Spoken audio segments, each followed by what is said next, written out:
नमस्कार, जय श्री कृष्णा, राधे राधे। आप सभी का ब्रज दर्शन व्लॉग्स में स्वागत करती हूँ। आशा करती हूँ आप सभी बहुत अच्छे होंगे।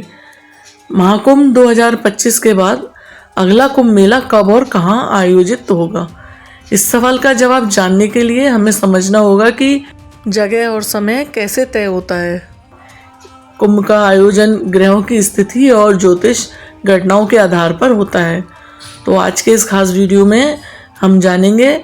तो आइए चलते हैं इस वीडियो में विस्तार से जानते हैं। मित्रों, जैसा कि सब जानते हैं, महाकुंभ 2025 का आगाज हो चुका है। यह 26 जनवरी तक चलेगा। महाकुंभ का आयोजन 12 साल में एक बार होता है।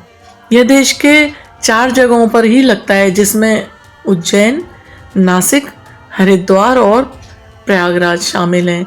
महाकुंभ में दूर दराज से लोग आते हैं और आस्था की डुबकी लगाते हैं। अगला कुंभ मेला कब और कहाँ लगेगा, ये विस्तार से इस वीडियो में जानेंगे। कहा जाता है कि महाकुंभ में एक बार स्नान करने से भक्तों के सभी पापों का नाश हो जाता है और मोक्ष की प्राप्ति होती है। कुंभ मेला हर 3 साल में एक बार उज्जैन, प्रयागराज, हरिद्वार और नासिक में आयोजित होता है। अर्ध कुंभ मेला 6 साल में एक बार हरिद्वार और प्रयागराज के तट पर लगता है। वहीं पूर्ण कुंभ मेला 12 साल में एक बार आयोजित किया जाता है, जो प्रयागराज में ही होता है। और 12 साल में कुंभ मेला पूर्ण होने पर एक महाकुंभ मेले में आयोजित होता है। इससे पहले महाकुंभ प्रयागराज में साल में 2013 में आयोजित हुआ था। ऐसे ज्योतिष शास्त्रों के अनुसार जब बृहस्पति ग्रह वृषभ राशि में हो और इस दौरान सूर्य देव मकर राशि में आते हैं, तब कुंभ मेले का आयोजन प्रयागराज में होता है। ऐसे ही जब गुरु बृहस्पति और कुंभ राशि में हो और उस दौरान सूर्य देव मेष राशि में गोचर करते हैं, तब कुंभ हरिद्वार में आयोजित होता है। इसके साथ जब सूर्य बृहस्पति सिंह राशि में विराजमान हो, तब कुंभ नासिक में आयोजित होता है। वहीं जब ग्रह बृहस्पति सिंह राशि में हो और सूर्य मेष राशि में हो, तो कुंभ का मेला उज्जैन में लगता है। नासिक कुंभ मेले का इतिहास सदियों पुराना है। हिंदू पौराणिक कथाओं के अनुसार यह आयोजन उस समय की याद दिलाता है जब देवता और राक्षस अमरता के अमृतत्व के घड़े कुंभ को लेने के लिए लड़ रहे थे। लड़ाई के दौरान अमृत की कुछ बूंदें पृथ्वी पर 4 स्थानों पर नासिक, प्रयागराज, हरिद्वार और उज्जैन पर गिरी थी। ऐसा माना जाता है कि ये 4 स्थान हैं जहाँ कुंभ का मेला लगता है। नासिक कुंभ मेला गोदावरी नदी के तट पर लगता है। इसे भारत की सबसे पवित्र नदियों में से एक माना जाता है। नासिक कुंभ मेले का पहला रिकॉर्ड 17वीं शताब्दी में दर्ज किया गया था और तब से यह लोकप्रिय हो रहा है और हर 12 साल में लाखों लोग इस आयोजन में शामिल होते हैं। कुंभ मेले के 2 शाही स्नान खत्म हो गए हैं। इस बार शाही स्नान को अमृत स्नान कहा गया है। आइए जानते हैं कि इस बार कुल कितने शाही स्नान हैं और अगला शाही स्नान कब होगा। 13 जनवरी 2025 पौष पूर्णिमा को पहला शाही स्नान हुआ था।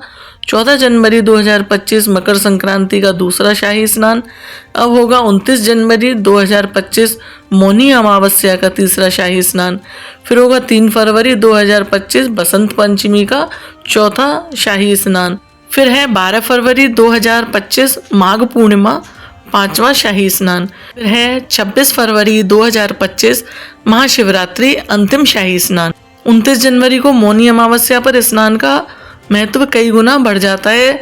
इसकी वजह से यह है कि इस दिन पवित्र नदी के जल से किया गया स्नान आत्मा को शुद्ध करता है। ऐसे में महाकुंभ में पितरों का भी तर्पण करना चाहते हैं तो मौनी अमावस्या का दिन खास रहेगा। इस दिन संगम किनारे पितरों का श्राद्ध कर्म करने के पितरों की आत्मा को तृप्त कर सकते हैं। ऐसा माना जाता है कि मौनी अमावस्या के दिन मौन रहने से भी धर्म, अर्थ, काम और मोक्ष की प्राप्ति होती है। महाकुंभ में शाही स्नान के कुछ खास नियमों का पालन किया जाता है। इस कुंभ में सबसे पहले नागा साधु स्नान करते हैं। नागा साधुओं का स्नान करने की प्राथमिकता सदियों से चली आ रही है। इसके पीछे एक धार्मिक मान्यता है।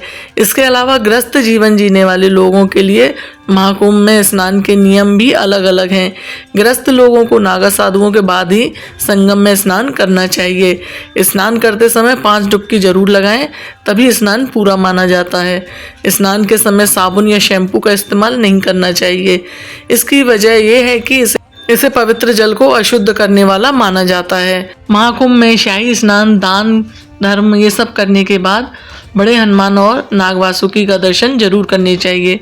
मान्यता है कि शाही स्नान के बाद इन दोनों में मंदिरों में से किसी एक मंदिर को भी अगर छोड़ देंगे, उनके दर्शन नहीं करेंगे, तो महाकुंभ की धार्मिक यात्रा को अधूरी माना जाता है।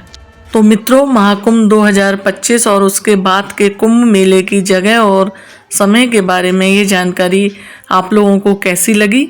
यदि आपको ये वीडियो उपयोगी लगी है तो इसे लाइक और शेयर जरूर करें।